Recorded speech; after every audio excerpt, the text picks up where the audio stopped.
G'day everyone, how you going? Hope you're having a good day.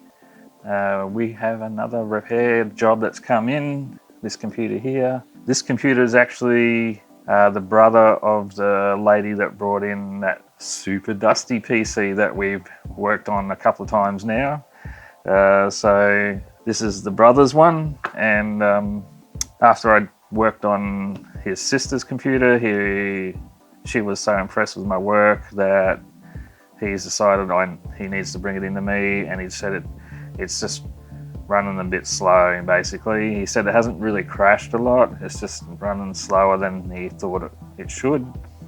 So he's brought it in for me to do a service on it, and because it comes from the same house, I can already see quite a bit of dust on these vents here, and when I look inside I can see quite a bit as well. So I might just pop these the glass off. So this is one of the Cooler Master cases. I've forgotten what they call them. Master box, yeah, Master box. It's one of those master boxes. Not sure which version, but yeah. Oh yeah, it's a lot more clear now. So I might just see if I can zoom in on that, and then you'll get a good idea. Yeah, there's quite a bit there. It's not as bad as your sister's computer, but it's up there. A lot of surface dust. And when I'm looking in the fan here, I can see a bit of dust in there, but it's not as bad. Yeah, I don't think it's quite as bad. So it's a micro ATX case. And he's got, let me just clear it. See what this is. It's I can never read these things, they're so tiny. It's a RTX 3060 Ti, 8 gig. All right, it's an 8 gig card. His sister's one was a 3060 12 gig, non-Ti. So the card looks pretty big for a 3060. Anyway, as long as it works. All right, so it is pretty dusty, but it's nowhere near as bad as the other one. Although I've spotted some more really bad dust here. But overall, it's not looking quite as bad, but it's definitely not good. Anyway, so what I'm going to do is I'm going to plug this in and turn it on and just get an idea what's going on with it in terms of is it slow, is there something obvious causing the problem? And I think we might use this as an opportunity to test out whether cleaning your computer and servicing it can actually improve your frame rates. So I have tested cleaning your graphics card before in past videos, and we proved yes, 100%. If you get your card running cooler, you actually get better frame rate. But I just want to see like an overall machine clean if it helps as well. So we'll plug this in and get set up, and we'll just have a look at what's going on. All right, let's fire this thing up, and we get a nice BIOS screen, which is a good start. Tough gaming. So he's got an ASUS motherboard. All right, I'm already noticing the boot time is horrendous. So it's been sitting on this user screen way too long. All right, we're in. So yeah, that's not normal. So very slow to go into Windows. So that can be a number of things. Drive performance, software loading up, things like that. Let's just have a look what he's got down here. All right, so on his system tray, I've already found Norton and Norton Anti-Track. Yep, they're both renowned. Norton in general is renowned for slowing down computers. I'm just gonna find out how long he's got left on this thing. When does it run out? It renews in September. All right. So one of the first things I'm going to tell this guy is, yeah, get rid of Norton's. It just slows your computer down. I'll have to call him about that because I don't just remove things like that without speaking to the customer, because some people get upset when you do that. But there's a good chance it's adding to the problem. And yeah, Windows is very slow to respond at times. When I'm clicking start, it's just not responding, and you wait around for the thing. So big delays. Let's have a look at his C drive, just or what drives he's even got in here. So we'll go to, so he's only got the one drive and he's got 102 gig free of 1 terabyte. Okay, and that's just, what is that? He's got a 1 terabyte, 2 terabyte empty drive here with hardly anything on it. Right, I am not sure what that is. So there must be, as I suspected, another drive in this machine. I'm going to just take off the back panel of this PC and see if I can find it. Lost. Lost what? I've lost my marbles. I just had a look inside and he has a mechanical, 2 terabyte mechanical in there, but he's not using it. It's basically got nothing in it except for a few of these silly like text files and stuff, and then some kind of installer from something. So that could be slowing the machine down as well when you have a faulty or slow mechanical in the system, and the computer will wait to access it before continuing on, and if the drive is slow to respond, it slows down your computer. So if you've got a mechanical in your computer and you're not using it, or if it's faulty, don't leave it connected. Just take it out, disconnect it, get rid of it. It's just slowing your computer down. So that's something else we'll be taking out. Have a quick look in this software. Oh, I can't even get it to come up. Come on. Let me see. Yeah, start menu is not working properly. So there's quite likely some Windows system file corruption going on here. Search isn't working too good either. I just want to go to the apps. It's still not, oh, let's go system. No, there's some, yeah, there's definitely some corruption. So I'm just trying to right click and go system is failing. So there's something wrong with Windows. Can I get to device manager? Yes, okay, so I can get to device manager. But anything relating to the Windows menu, what about task manager? That works, okay. Settings? Nope. Okay, so settings is broken. That'll be another reason why this computer is running slow. Windows has some corrupt files. There's a good chance I may not even be able to run a bench test the way it's going. I'm gonna try. I need to get to my drive. I'll see if it'll let me get there or not. Oh, I can't type today. Windows cannot access. Have I typed it right? Yes, so it's refusing to connect. I bet you that's Norton causing that. Yep, won't let me. All right, I'm gonna go to Norton, turn it off. Ah, well, there we go. That's one thing already. Anti-track has expired, and but I can't remove it because I can't even get to the damn thing. Let me try disable. Let's see if I can get out now. No, still can't get out. Let's try. We'll disable the firewall as well, because sometimes it's the Norton firewall. Ah, so the Norton firewall was blocking. Classic. All right, we can get in and hopefully do a benchmark. So let's go into Ada first and get a baseline on temps. Okay, so we've got it idling at 39. And then the diode is sitting at 40, 50, so it looks okay at the moment. Let's see what happens when we stress it, put some strain on it. 69, 70, 72, 73, 75, okay. As you know, I like to sort of keep it, I don't like it going much higher than low 80s if possible. If you can get under 80, better. The diode's sitting at 90, but the actual CPU is saying 79. So yeah, it's okay, it's passable, but I'm sure we can make this better. Main thing is we're not seeing any throttling happening. There's no throttling, so it's not overheating, which is good.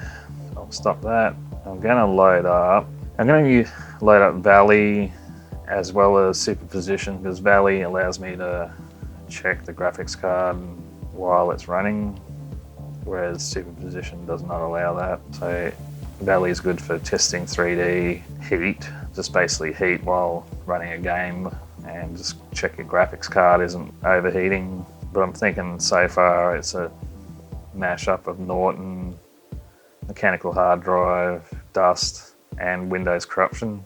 Pretty common things that come in this shop actually. These are very common problems and mostly not too hard to address and resolve. I'll come back to you once all this software's on, and then we'll launch the test.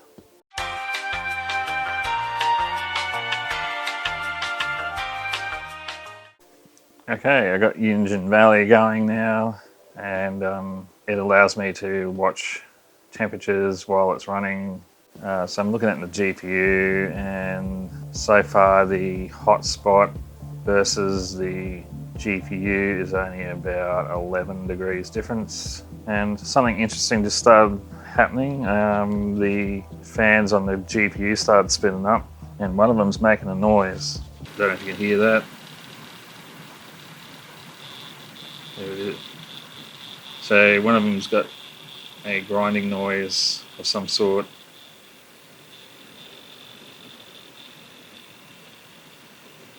It's either that or it's arcing. So that's not good. But in terms of the actual temperatures, it's only roughly 11 degrees between the hotspot and the GPU, which means it's not bad. That's good. That's quite within tolerances. Despite the fans making a noise, they are spinning sufficiently. So I'm going to end this test. I'll let it come down. So definitely coming from the graphics card, the fan is a fan, because as the fans calm down, it goes away. So it's definitely one of the fans is starting to go. All right, let's do superposition now, and we'll get our score. Just turn off the audio. Don't need that. Extreme, and run. All right, let's get this going, and we'll see what we get.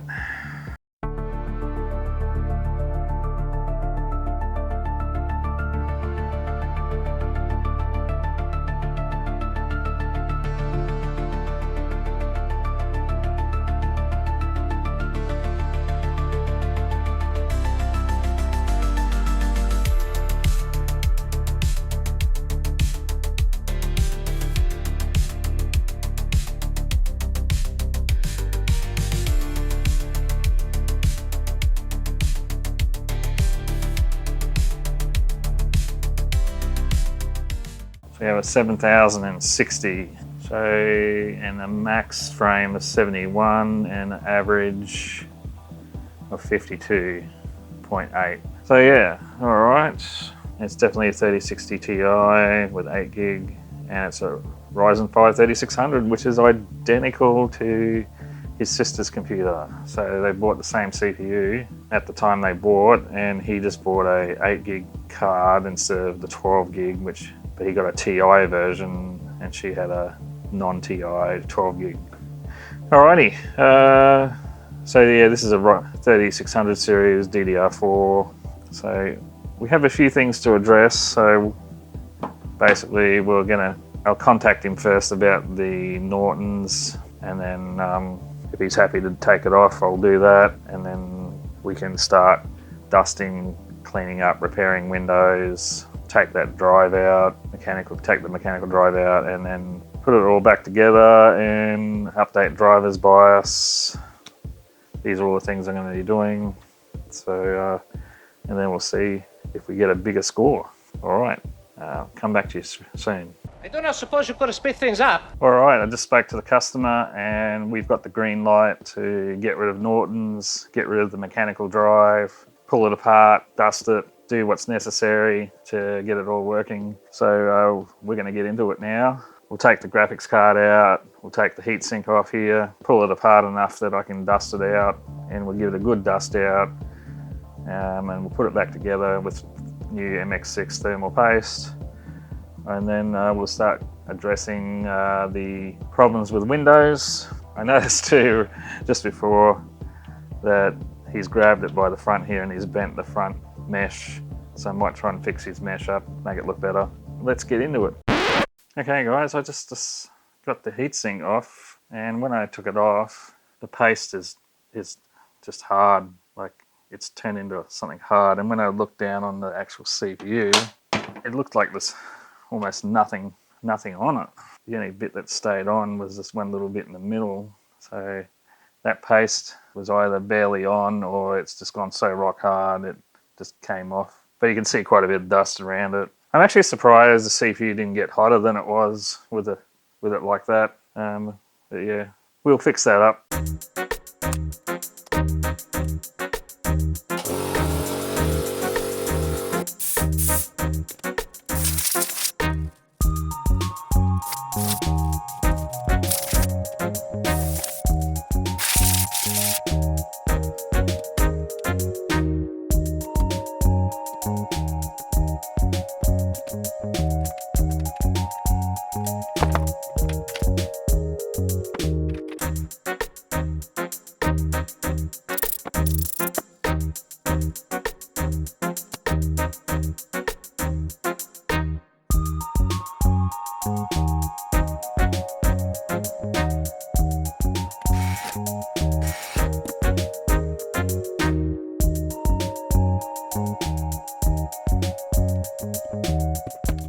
Cleaning's all done and put back together, and it's looking a lot nicer in there. Yeah, so it's nice and clean on the front as well. So let's fire this thing up.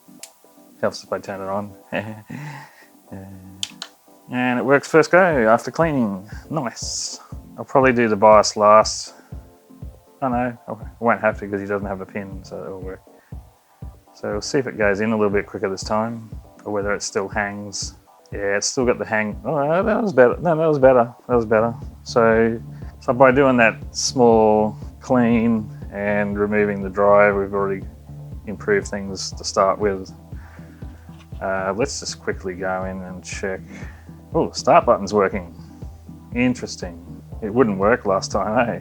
The new menu for Windows 11, start menu, is just appalling. I hate it. He doesn't like you. I'm sorry. I think many people are saying the same thing.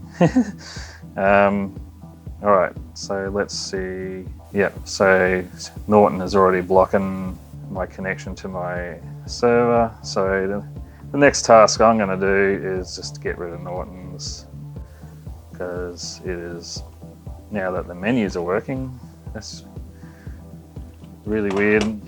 I guess it's a case of, have you tried turning it off and on again? Have you tried turning it off and on again? Uninstall. Let's get rid of Norton. Norton's going to complain. Oh, don't take me off. Here we go. Skip. I'm not telling you why I'm taking it off. You sure? Cancel. Uninstall. You really want to? Yes, I do. Go away. Yeah, they try so hard. The customer said he doesn't really care if it's there or not, and all it does is pop up on him, and which is exactly what many people report, and all it's doing is slowing down his computer and nagging him, basically. It's not a good product, in my opinion, and as you saw, it was blocking just access to my NAS box, of all things, you know, something that's definitely not harmful or in any way. And come on, just go, get off. Oh, finally. Restart later. Yeah, it's installed Norton private browser as well, so hey, yeah, just use that, and then Norton can collect all your browsing data and share that with people that make money. No thank you, get lost. Oh, okay. No, I'm not going to tell you why. Take a hike. Now, where's this anti-track got to? It's on here somewhere. There it is. There's another Norton. See, Norton just gets everywhere. It's just, there you go, gone. Now we shall do one last check for anything Norton. There's still some on here. Oh my gosh, he's got driver updater. Far out. Get lost. And he's got ultimate utility. Oh my, just all useless things that don't really do much except slow down your computer. All right, we have cleansed this computer of Norton. Woo! I'm going to do a reboot just to make sure it's all cleaned out. It's always a good idea. Now that Norton's gone, I'm wondering how quick it'll go from that first boot screen to actually going into the desktop. Here we go. How much quicker is it going to be? Yep, I think we got a little bit faster again. So it's just slowly getting better. All right, and now I should be able to get to my NASBox server without being blocked. Look at that, it just works. Wow. No Norton and everything works. All right, ADA loading, sensor, stress test time. So the idle numbers are looking pretty similar to when I first looked at this. So let's see what heavy load numbers give us. Yeah, it's looking similar actually. I think we've only like saved maybe a couple of degrees at the most. which surprises me because that paste was hard, and I just normally when you got hard paste, it makes it run hot. I think the only way we're going to get this down any further would be to put an AK400 on it, and that would lower its temps quite a bit, as we saw on the other computer. It's just whether he'd want to do that or not. But it's definitely not overheating, which is good. All right, so now we will check Windows problems. We'll just go into PowerShell terminal and system file check, SFC, scan now, and we'll just see if there's anything corrupt on this machine. I'll let that run and we'll see what happens.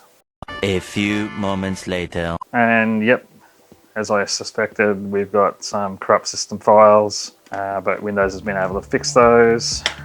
Okay, for the sake of time, guys, I'm just going to go over what I did with a voiceover from this point on. Basically, after this, I did the BIOS update. I then made sure the XMP profile for the RAM was turned on, and also the resize bar for the graphics was turned on in the BIOS. Then saved that and exited. I then went in and made sure the AMD chipset drivers were up to date. This is often a source of slowness on AMD computers, so just make sure your AMD chipset drivers are up to date. You can get the drivers from their website. Also, we went in and checked that there was no malware or adware, using all the usual tools that I use, and I use auto runs to clean up any unnecessary services and files that we're trying to run. Please be careful with auto runs. If you're not sure how to use it, please watch a video on it or read up on it, because if you delete any sort of service that's important, you may cause your computer to not function at all. After that, I ran the NVIDIA driver updates to make sure all the NVIDIA drivers are up to date, and I also performed all the Windows updates available. So now we're at a point where we can run Superposition and find out if we gain any frame rate from everything we've done. Alrighty then. Well, I just reviewed the footage from the previous test, and we've actually gone down 3 points, and all the scores are very, very similar. It appears that making your computer run better and all that doesn't always translate into better frame rates. So there you go.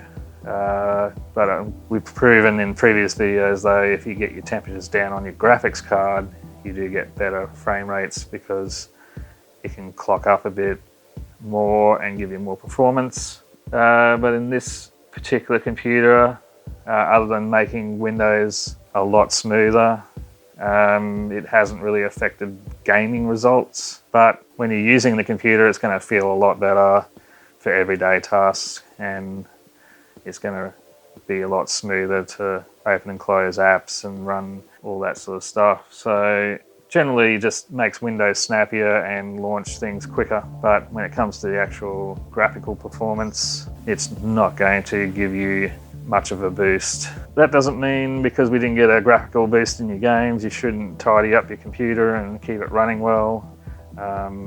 Because what happens if you don't look after your computer and you don't keep it dusted and up to date and all that, the hardware will fail quicker, 100%. So just because your games don't run better, don't neglect your computer, because without the computer, your games don't run. And if it gets bad enough, it will affect your games eventually. So yeah, don't let it get too bad. Starting to wonder whether we've hit a bottleneck with the graphics card and it just can't go any faster because the CPU is holding it back. Actually, I might just look this up. If we look closely at the results, you'll see at the top here it says no bottlenecks at 2560, but there is going to be a bottleneck at 1080p, and it's the CPU is holding it back. Yep, so they're recommending going up to a 5500, 5700, 5600, so yeah, a newer generation, and they're estimating a 14.6% bottleneck. So what does that translate into? Well, in FPS, he was getting an average of 52. So if we add 14% to that, that would bring it up to about 59 frames, so about a 7 frame a second jump just by upgrading your CPU. But when you look at the bottlenecks, there's no bottlenecks for the higher res, so it doesn't mean you'll get more frame rates. It just means the bottleneck is not the CPU anymore, so CPU isn't causing it. Yeah, I don't fully understand, but I think it's along the lines of because you go to higher res, the graphics card has to do more work, and then there's less load on the CPU, something like that. Maybe someone else can explain it, but it's sort of like that in my mind. But a bit of interesting results there, eh? Like Windows started working a lot better, it was booting up, it wasn't hanging, but it didn't translate into game performance. It only translated into system responsiveness, basically. So yeah, definitely worthwhile doing, because that's why he brought it in. The system wasn't responding very well and it was frustrating to use. So 100% worth doing the clean and service, but in the end doesn't translate to better gaming. I'm pretty sure it'll launch his games faster though, so you'll just start up the game quicker, which is what we want. But yeah, frame rates, no change. The only way he's going to get more frame rate, as we saw with the bottleneck check, is he needs a more modern CPU. Go from a 3000 series up to a 5000 series, and he'll probably get about 7 to 8 frames more, which would be very nice. A Ryzen 5 5600X, he's looking about 250 bucks Australian, which is pretty cheap really for a CPU. So he might think about doing that. I don't know. I'll let him know. Otherwise, yeah, going up to a 5060 Ti is a lot more expensive. He's looking 600 Australian. And then if he wants the 16 gig version, it's $800 Australian. So a lot more expensive to replace the graphics card. Kind of makes sense. So he might want to, yeah, update his CPU. We've done the BIOS, so it should support the newer chip. That's one of the benefits of AMD, is you can still buy processors for the AM4, which is very handy. So that's it for this vid. I hope you found it interesting and got an insight into what I do when I'm tuning up and servicing. Hopefully you found that useful, and I will catch you in the next video. Bye for now.